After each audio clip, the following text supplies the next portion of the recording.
Hallo allerseits, ich bin Peter Pernsteiner. Ich bin heute bei KM1 in Lauingen bei der 20-Jahr-Feier und bin jetzt im E-Park und stehe hier vor einer Dampfmaschine namens Maxima.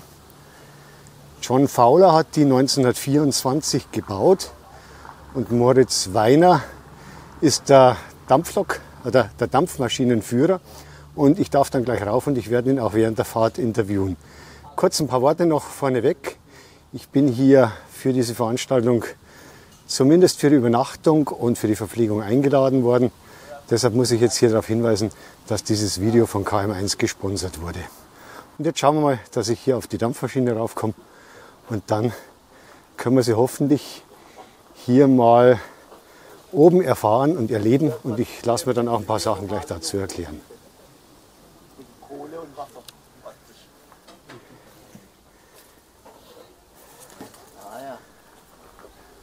So, jetzt schauen wir mal, dass ich hier raufkomme. Und dann wird's hier, ich stelle die Kamera mal kurz ab. Und dann wird es wahrscheinlich hier ziemlich laut. Habe ich mir auch schon sagen lassen. Soll ich darüber oder auf welche Seite? Am besten da drüben. Da drüben, okay. Dann schauen wir, dass wir hier was sehen können. Und ich begrüße jetzt hier den Moritz Weiner, der hier der Dampflokführer ist. Und wie lange machen Sie das schon? Ist das ein Hobby oder ist das ein Beruf? Oder? Also bei mir hat das Ganze angefangen als Hobby. Da war ich 12 Jahre alt in Nürnberg. Bin ich durch Zufall zum kleinen Feldbahnmuseum gekommen, die auch selber Dampfmaschinen haben oder Dampflokomotiven, 2 Stück damals. Und bin da natürlich dann gleich so fasziniert gewesen von der Technik, dass ich gesagt habe, okay, das möchte ich machen als mein Hobby. Und habe das Ganze dann viele Jahre betrieben, eben ehrenamtlich in dem Verein. Und habe mich vor 3 Jahren selbstständig gemacht mit einer Firma für Restauration und Wiederinbetriebnahme von historischen Dampflokomotiven, weil mir einfach die Faszination, die solche Maschinen ausüben, das hat mir so gefallen, dass ich mich eben dazu entschlossen habe, das Ganze auch nicht nur noch hobbymäßig zu machen, sondern auch beruflich dann eben weiter zu verfolgen. Und die Maxima, die ist jetzt hier fast 100 Jahre alt, nächstes Jahr feiert sie 100. Richtig, Geburtstag. ganz genau, ja. Und seit wann ist die wieder in Betrieb unter Dampf? Also die Maschine ist in England abgestellt worden, soweit ich weiß, in die 60er Jahre. Da hatte sie einen Unfall, war damals noch eine Dampfwalze und ist dann vom Vorbesitzer zurückgebaut worden oder umgebaut worden zu einem Dampftraktor und ist dann viele Jahre in England jetzt gelaufen und konnte dann vor 4 Jahren hier nach Deutschland gebracht werden und hier dann im E-Park wieder in Betrieb gehen.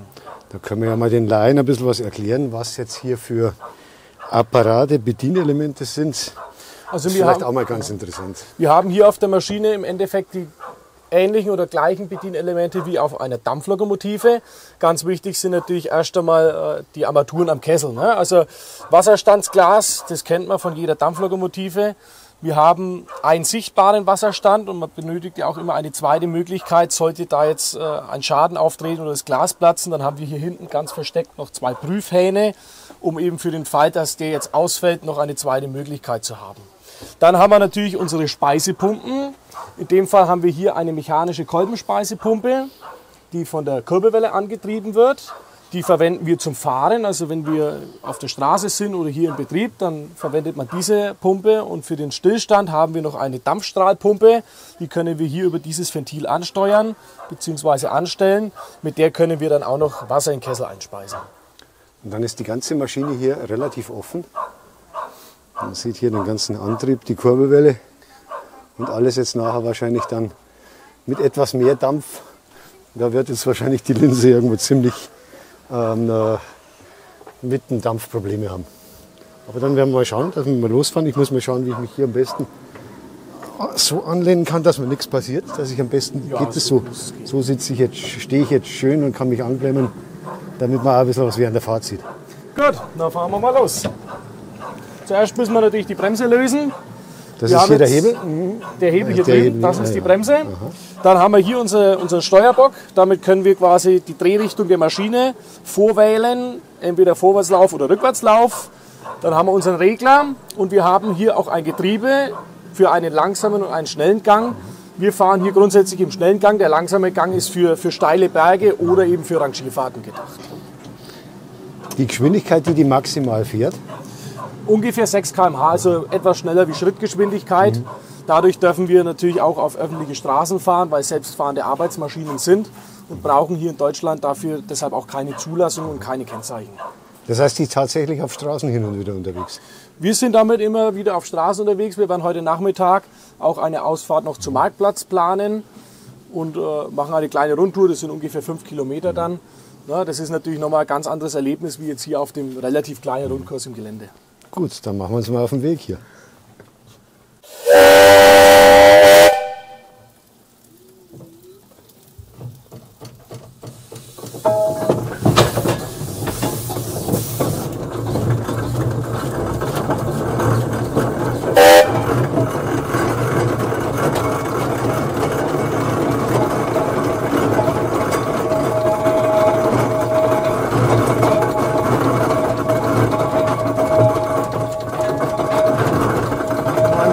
Es ist ziemlich laut, ich würde mich jetzt fast nicht mehr hören und die Maschine ist ziemlich laut, aber fast ziemlich.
Technik hautnah zum Miterleben. Es hat wirklich Spaß gemacht. Moritz Weihnacht, bedanke mich hier für die Mitfahrt. Hier auf der Kohlenkiste. Muss ich mal kurz zeigen, wo ich hier stehe.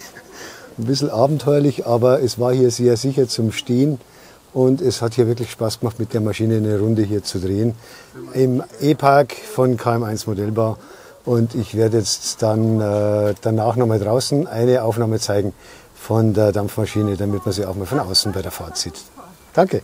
Bitteschön. Und jetzt fährt Moritz Weiner nochmal die Maxima von John Fowler aus dem Jahr 1924 eine Runde mit den nächsten Passagieren. Und ich zeige es jetzt bei der Fahrt außen.